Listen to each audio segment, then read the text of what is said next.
What's up, people? Thanks for tuning in. This is Rishi with fitdadaesthetics, your health and fitness consultant and lifestyle coach. I've been getting a lot of questions lately about how do I train, what's my diet like, how do I keep myself in shape. So I thought, why not make a video series for you people out there to have a look at what I do, alright? So this one's going to be a 3-part video. Let me break it down for you. The first one's going to be about my diet pattern, alright?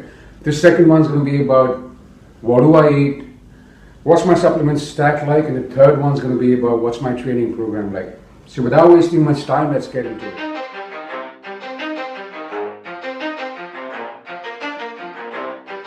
You ready? Let's go. Yeah. Alright, so when it comes to weight loss, which one's the best strategy? Number one, let's just understand, just briefly how weight loss is induced. For you to lose weight, you've got to be able to burn more calories than you consume by way of exercise, obviously, or you have to be eating in a deficit. For example, if your body's requirement is to eat, let's say 2,000 calories, you eat less than 2,000, thus inducing weight loss. Okay? Now, it's easy for athletes and professional bodybuilders to go ahead and measure their food, record that in journals and keep track of their calories. But for people like us, like myself, I go to work every morning, I've got a family to manage, and I still manage to exercise and take care of myself. So I'm a normal guy, just like you people out there, alright? But I still manage to do this. So what is it that I do? Do I track my food? No, I really don't. I used to when I started because I never had an idea. But slowly and slowly I've learned patterns and procedures which you could do as a normal person and still be able to manage your weight, or maybe drop your weight if you want to, if that's your goal. So how do we do it? Okay, so the diet pattern I follow is something which is very simple. It's called intermittent fasting. What exactly is intermittent fasting? It's the opposite of conventional eating. This is not a diet, ladies and gentlemen. This is a particular protocol. Let me explain. Conventional eating. What is conventional eating? You wake up in the morning, you eat breakfast, lunch, snack, dinner, a bedtime meal, and then you go to bed. So what are you doing? You're eating throughout the day after you've woken up. Is that a good strategy if you want to lose weight? No, it isn't. When you want to lose weight, you want to make sure that you're being able to tap into your body fat stores, your body fat reserves, to be able to burn that stubborn fat. Conventional eating does not give you that opportunity. What it does is basically it only goes ahead burning the food or the energy you're giving it. It's not getting a chance to go ahead and tap into the body fat stores. Now, what does intermittent fasting do? So intermittent fasting is basically a protocol where you have a fasting window and you have an eating window. How does it work? Now, when you don't provide your body with food or energy for a prolonged period, let's say about 9 or 10 hours, your body does not have an option but to go ahead and tap into your fat stores. So your body's natural transition is when it's not being fed with food or energy, it starts to tap into your fat stores, your reserves, and it utilizes your body fat as a source of fuel versus the energy being given by food, which is glycogen. Alright? So what are you doing? You're not feeding your body for a prolonged period. Your body does not have an option but to go ahead and tap into your reserves, and it utilizes your body fat, and that, ladies and gentlemen, helps you to burn fat more effectively. Your potential to be able to burn fat when you are fasting is a lot higher versus when you're eating conventionally. Now, conventional eating, is that a bad thing like I mentioned in the past? No, it isn't. But if your goal is to lose weight, you've got to make sure that you're getting the opportunity to tap into your body fat store, which is fairly slim if you're eating frequent meals.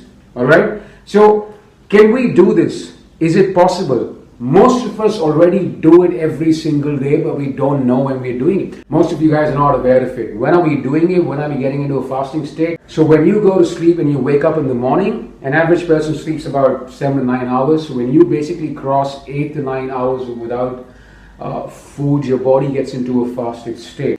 And instead of harnessing the benefits of fasting, what do? We wake up in the morning and we break our fast. We eat breakfast. Now, is that a bad thing?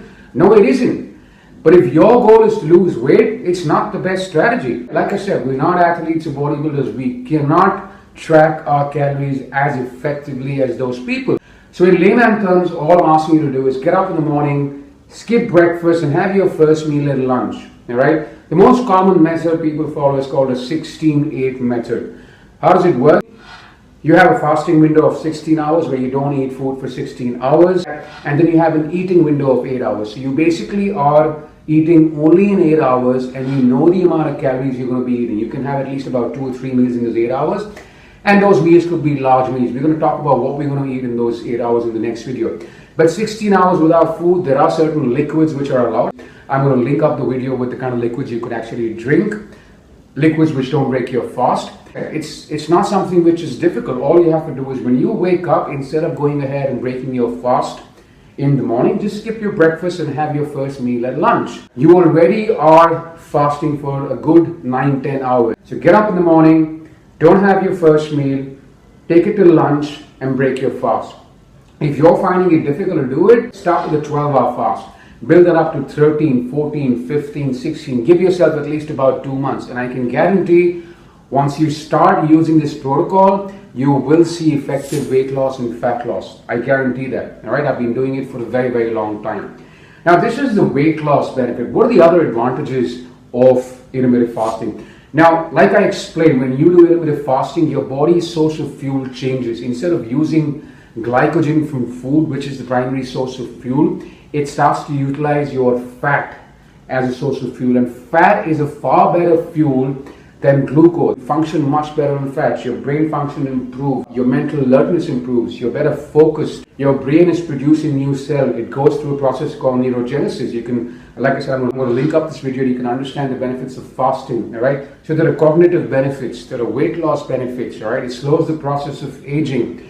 And this is something you can do it. Most of us are not breakfast people. Most of us do not like to get up and eat first thing in the morning. If you're somebody who has an issue with getting up in the morning feeling hungry, there's something wrong with your food. It's got to do with your blood sugar. The kind of foods you're eating is basically affecting your blood sugar, which goes up and down, and that's why you feel hungry. So we're going to touch the kind of food you're supposed to eat to be able to make sure that you're satiated for a long time in the next video. In this video, this is what I do. This is my protocol. It's been very, very effective for me. I've been very, very successful on this one. Okay, I'm going to link up this video with my article from my blog. You can read more about intermittent fasting. A couple of questions, for example, does it affect your metabolism? There have been studies which basically state that a certain amount of fasting actually in the short term will boost your metabolism. So there is going to be no disadvantage. There are only benefits when it comes to a fasting window. If you're looking to build muscle or gain weight, this is not the strategy you want to adopt. This is for people who want to go ahead and drop their weight and maintain their lifestyle, all right? Not for people who are looking to build muscle. The next video is going to be coming shortly in the next couple of days, where I'm going to be discussing about the kind of food I eat. The best combination with the kind of food I eat and intermittent fasting, which helps me to keep in shape and maintain my body composition. If you like the video, go ahead and hit the thumbs up button. If you haven't yet subscribed, please make sure you subscribe. I'm sure this is going to work out for you. Until next time, we lived, therefore we are. Cheers.